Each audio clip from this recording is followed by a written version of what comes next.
Hello guys, back after a long time. I was busy with some other stuff, so didn't upload for a while.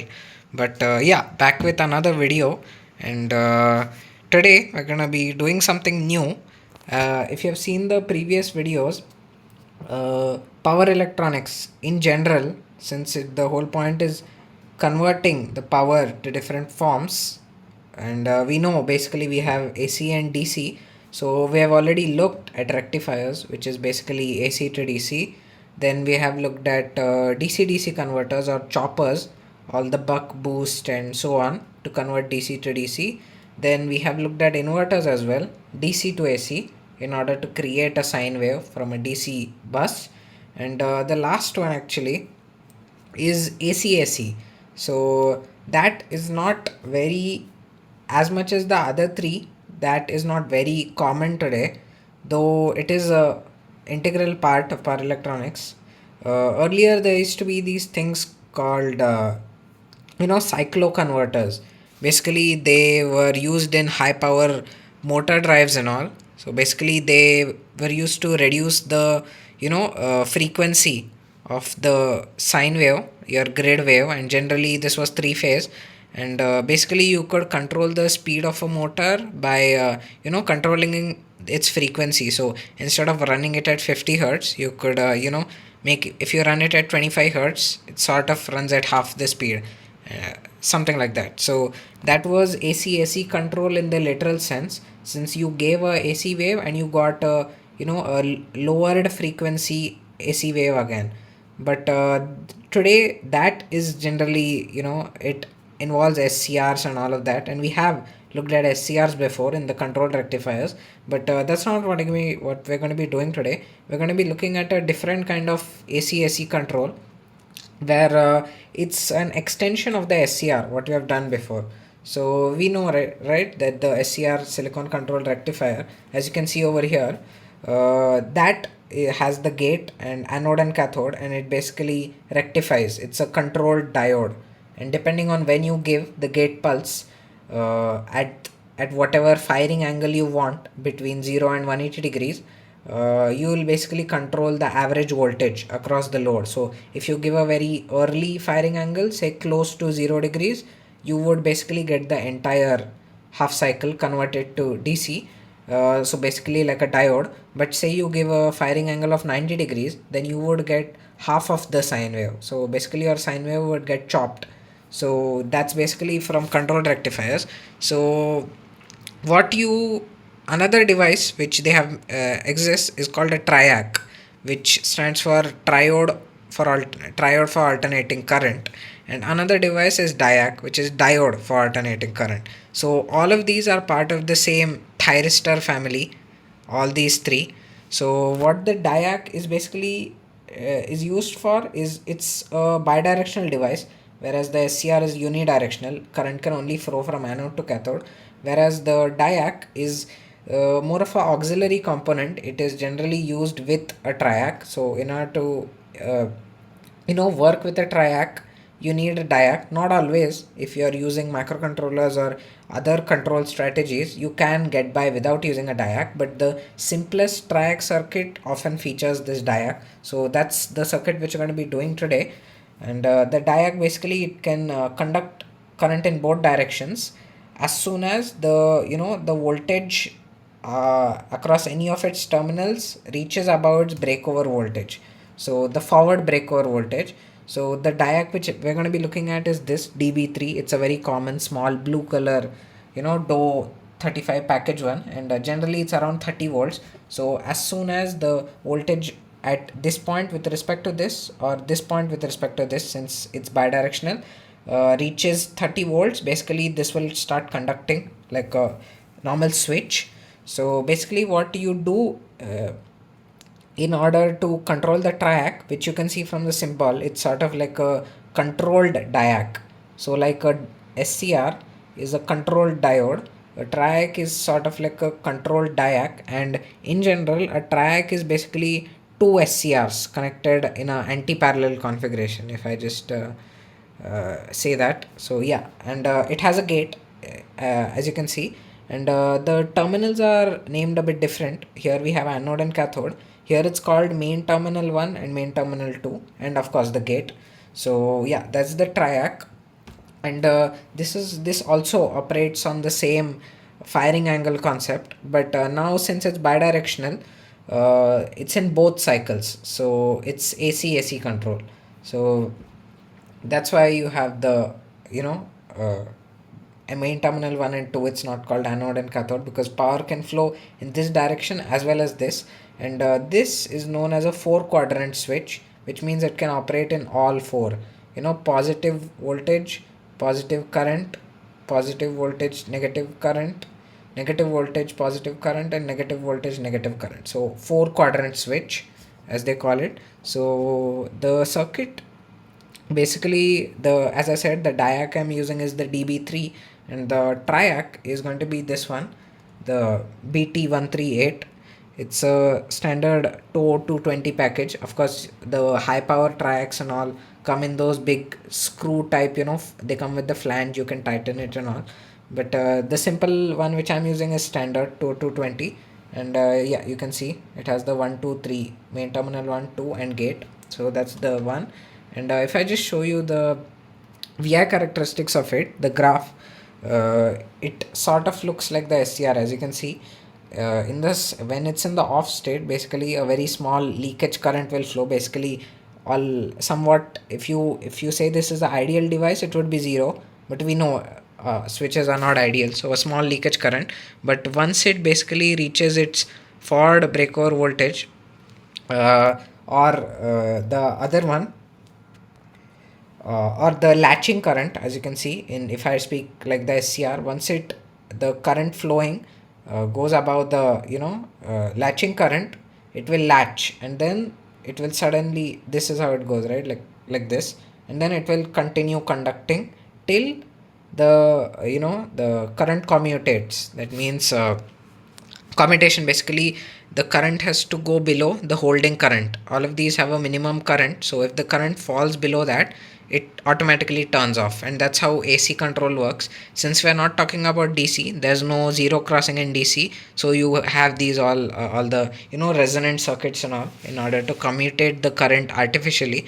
But since this is a AC circuit, the current naturally, it will have a zero crossing, so the track will turn off. And that's why you have this. This is what I meant by the 4 quadrant thing. It can also operate here. So same way in the reverse breakover voltage latches and then continues till it reaches the zero crossing. So that's the whole triac concept. And just to show you a waveform before we go into the circuit, we this is our raw AC 230 volts grid power. And let's say you give the, you know, the firing pulse at this point, then your output voltage would look like this. Basically, till you give the firing pulse, it stays off. Then as soon as you give it, it will, triac will turn on. It will continue till it reaches the zero crossing. The triac will turn off again. Then it will wait for you to give the other firing pulse, now in the negative half cycle, and then you get the negative output voltage. You can see the main difference between the SCR and this is, in the SCR you would get a positive voltage here again since it rectified it, but now this is a bidirectional device, so now you have a negative voltage. And roughly you can see, right, if I give this firing pulse very late, let's say I give it here or something, then your average voltage is going to be very small. So basically, by varying the firing angle, you can vary the average voltage and the RMS voltage across the load. So you can sort of, you know, yeah, control the voltage across it. So the circuit what we're going to be looking at is this. It's the simple one. And what we're going to be doing, famously this is known as the light dimmer or the triac dimmer. We're going to control the brightness of a bulb using this circuit. And by bulb here I mean our old school incandescent bulbs, since they are resistive. So resistors don't really care about the waveform, right? You give it a chopped sine, or you give it a normal sine, or you give it a square wave, it just cares about the average voltage across it. So that's why these incandescent bulbs are basically just resistors, resistive elements. So that's why they're very nice for these testing and all.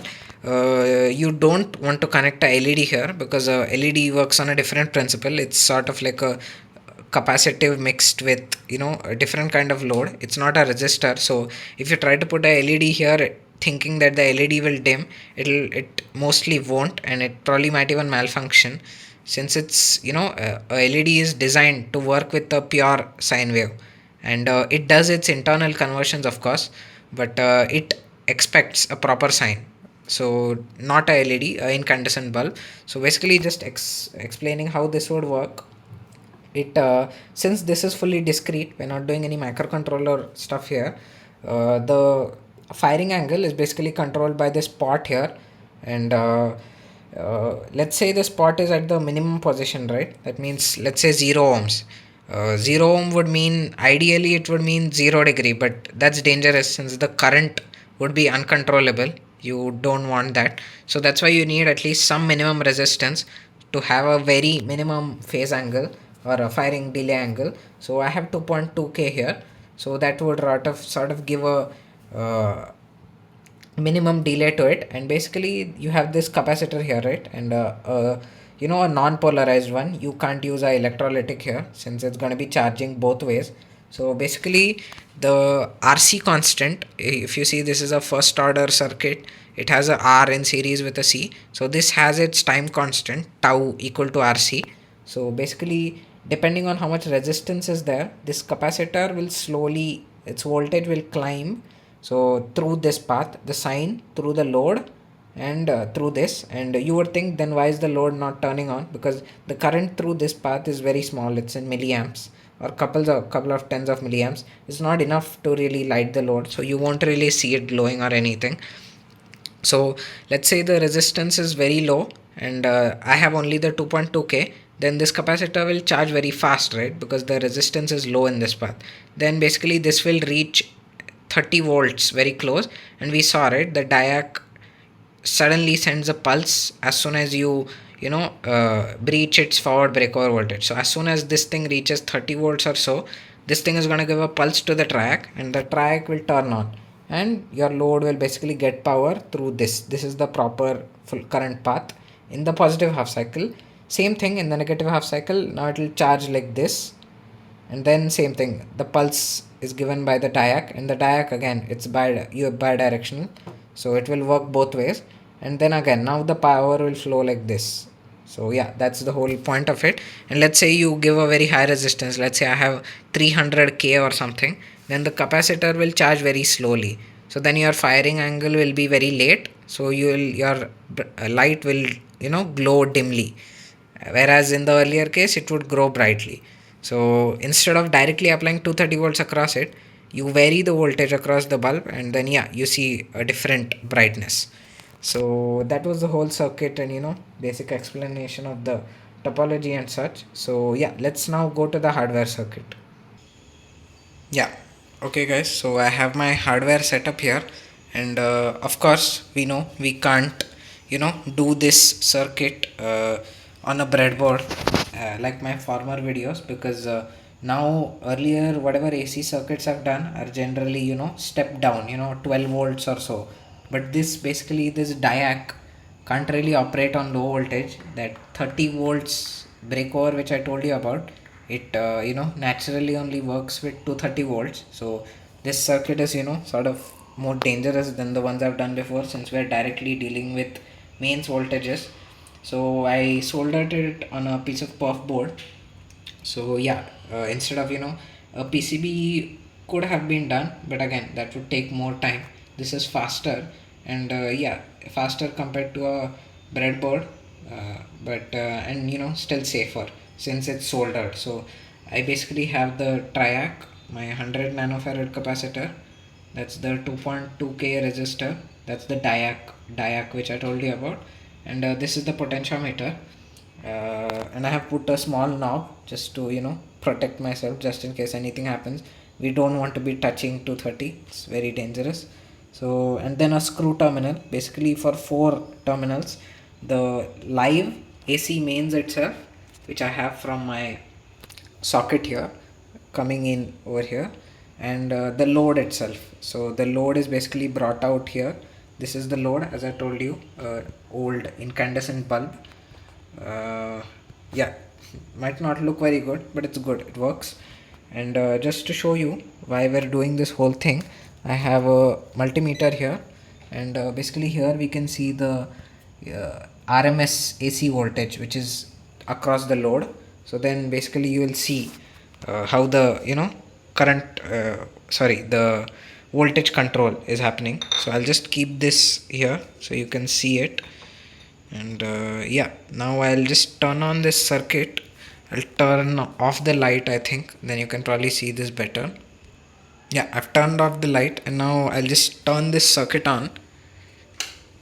And yeah, it's a little bright, but you can basically see that the incandescent bulb is fully on, and we sort of have 230 volts across it, which is basically like directly connecting your bulb to normal mains. There's no control really going on here.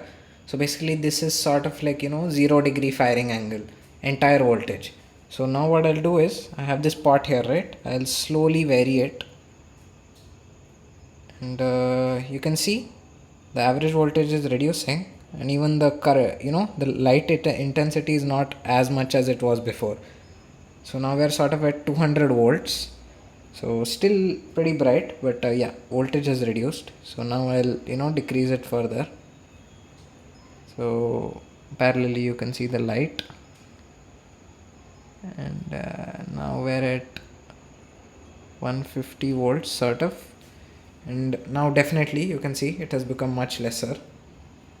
But yeah, 150 volts. Let's go further. So now basically we're increasing the delay angle, so let's increase it further. Now you can see at 100 volts it has become significantly lesser. Let's continue sort of decreasing, and now let me, oh, it has increased a lot. Okay, at 50 volts, that filament, you can see it's barely on, very lightly. And now let's just go towards the end, and yeah, at 35 volts basically you can see it's barely on. If I just turn off the flash, you can see here that filament is just very lightly glowing. So let's go back to the minimum. Let's see at what point it doesn't even glow anymore. So yeah, we're at 25 volts, and you can see it's practically off fully. And yeah, that's the whole phase control of it. If I decrease it still further, now we're at 24 volts, and it's fully off, just very light glow. So now basically our delay angle is very late, so we practically have no average voltage across it, not enough to light this tungsten filament. So let's increase it again in the other direction, and again it started to glow. 50 volts, 120 volts,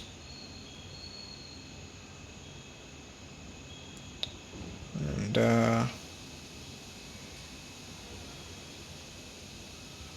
200 volts. At this point it's pretty bright. You can turn this thing off. This itself will provide the brightness for the flash is not needed. And still we can go back, and yes, we are back to normal grid voltage.